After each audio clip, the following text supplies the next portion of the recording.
The arena lights dimmed without warning. Thousands of fans inside Mohegan Sun Arena suddenly stopped cheering. Players who had spent their entire lives trained to block out emotion stood frozen at half-court, heads lowered, hands clasped behind their backs, staring into silence. And for a few haunting moments, basketball disappeared. No rivalry mattered. No standings mattered. No contracts, endorsements, statistics, or headlines mattered. Because in less than 24 hours, the sport had been shaken by two devastating losses that nobody saw coming. One was a pioneer whose courage changed professional sports forever. The other was a 29-year-old athlete still believed to be entering the prime of his career. And as the Connecticut Sun stood shoulder to shoulder before tip-off, honoring both men in front of a stunned crowd, the atmosphere inside that building no longer felt like a WNBA game. It felt like a funeral for an entire basketball family. The deaths of former NBA center Jason Collins and Memphis Grizzlies forward Brandon Clarke didn't just trigger sadness across the sports world. They triggered something deeper, something heavier. A collective emotional collapse that exposed just how fragile fame, health, success, and even life itself can be. Because one death came after a public battle with one of the deadliest forms of cancer known to medicine. The other arrived suddenly, violently, and under circumstances that immediately sparked speculation, confusion, fear, and endless online debate. And now millions of fans across America are asking the same terrifying question. How did the basketball world lose two beloved figures on the exact same day? And why does this tragedy feel bigger than sports itself? Long before Jason Collins became a cultural symbol, before politicians praised him, before television cameras followed his every move, before his name entered American sports history forever, he was known as something much simpler, dependable. Not flashy, not controversial, not the guy dropping 50 points, not the superstar demanding headlines. Jason Collins built his reputation doing the invisible things most fans never notice. Setting screens, protecting teammates, taking hard fouls, playing defense nobody wanted to play. Coaches trusted him because he understood something most athletes spend entire careers chasing. You do not need to dominate the spotlight to matter. Born in California alongside his twin brother Jaron Collins, Jason grew up inside a basketball culture built on discipline, intelligence, and survival. The brothers became stars at Stanford University before entering the NBA, where Jason eventually carved out a 13-year career across multiple franchises, including the Nets, Hawks, Celtics, Wizards, and Grizzlies. But the basketball itself was never the full story. Not even close. Because while fans saw an NBA veteran living the dream, Jason Collins was privately carrying something he feared could destroy everything. For years, professional sports had operated under an unspoken rule. Certain truths stayed hidden. Locker rooms were brutal environments. Masculinity ruled everything. Vulnerability was treated like weakness. Athletes protected their image at all costs because one wrong perception could destroy endorsement deals, contracts, and careers overnight. And for decades, no active male athlete in one of America's 4 major professional sports leagues had publicly come out as gay. Nobody wanted to become that first person. Nobody wanted the pressure, the scrutiny, the heat, the risk. Then in 2013, Jason Collins changed history forever. His announcement exploded across the country instantly. Politicians reacted. News networks interrupted broadcasts. Athletes posted tributes. Critics emerged just as quickly. Some praised his bravery.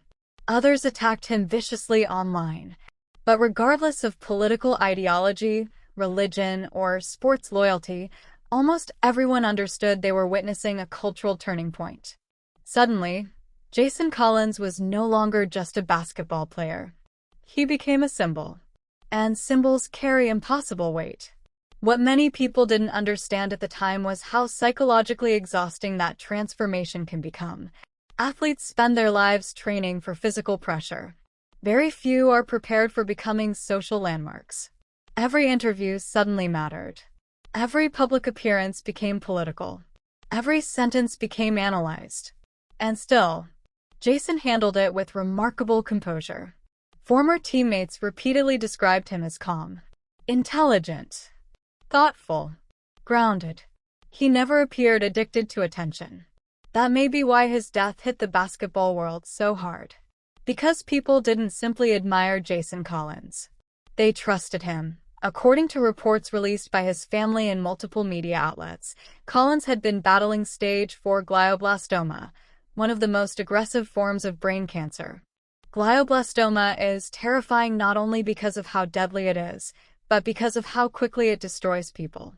Patients often lose speech, memory, motor function, independence. Families watch loved ones disappear piece by piece while still physically alive. And despite advances in medicine, survival rates remain brutally low. What makes the story even more heartbreaking is that many fans had no idea how serious Collins' condition had become. Public updates remained relatively limited. There were moments where supporters believed he might stabilize. But behind closed doors, according to family statements, he was fighting for his life. Then came May 12th. The announcement spread across social media with astonishing speed. Jason Collins was dead at 47 years old. And almost immediately, the basketball world entered mourning. NBA Commissioner Adam Silver described Collins' impact as extending far beyond basketball, emphasizing how his courage helped make sports more inclusive for future generations. Former players posted emotional tributes. Fans shared memories. LGBTQ organizations honored him nationwide.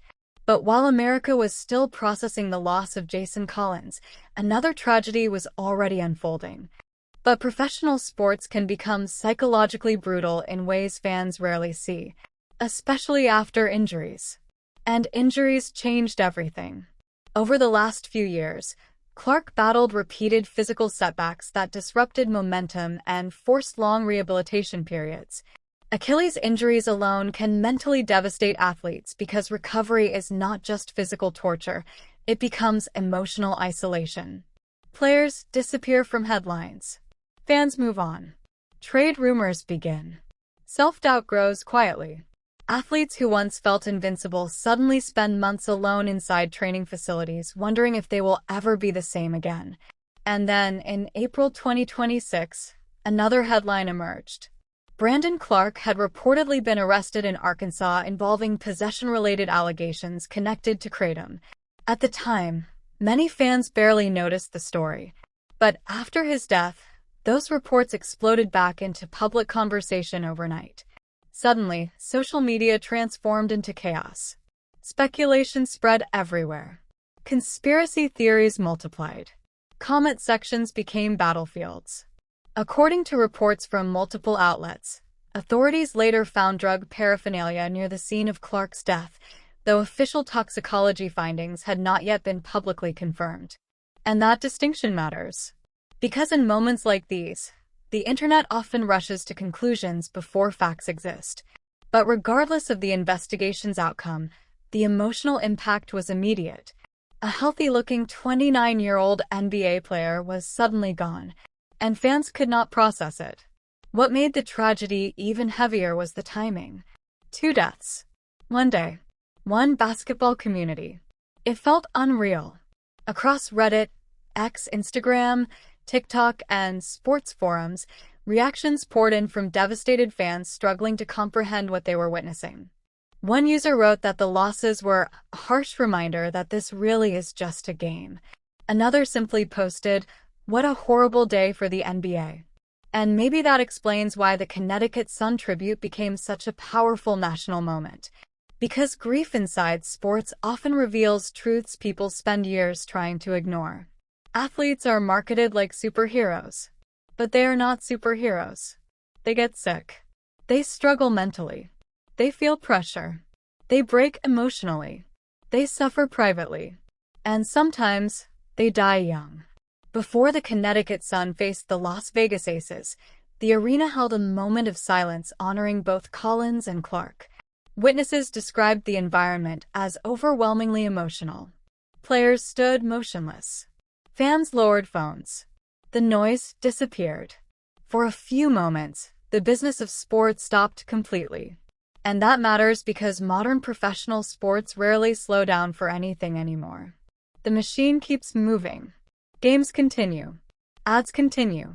Betting markets continue. Debates continue. But death interrupts everything. Especially unexpected death. What followed next revealed just how deeply these losses affected basketball culture nationwide. Other arenas began holding tributes. NBA playoff crowds paused for moments of silence. Television analysts struggled to speak through emotion. Even Charles Barkley, a Hall of Fame personality known for humor and blunt honesty, appeared visibly shaken discussing Clarke's death. According to reports, Barkley warned young athletes to stay away from dangerous substances while reflecting on the pain families endure after tragedies like this. And underneath all the mourning, another conversation quietly emerged. A much darker one.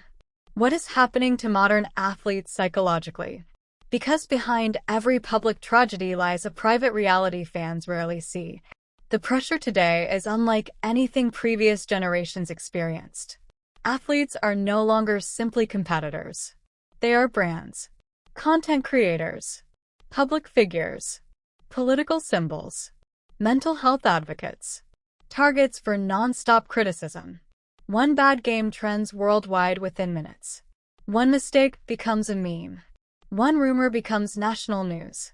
And unlike earlier eras, there is almost nowhere to hide. Phones follow athletes everywhere. Fans analyze every facial expression. Social media turns ordinary stress into permanent public spectacle. Some players adapt. Others quietly drown. This is why Brandon Clarke's death struck such a nerve emotionally online. Because many fans saw more than one player's tragedy. They saw the collapse of the illusion that fame protects people from pain. The reactions became deeply personal. Former teammates described Clarke as joyful and community-oriented. Kyle Anderson recalled speaking with him just weeks before his death, admitting the loss still did not feel real. Ja Morant's tribute felt especially heartbreaking because of how closely connected their careers had become. The two entered the NBA together, built Memphis together, survived injuries and criticism together, and now one of them was gone forever.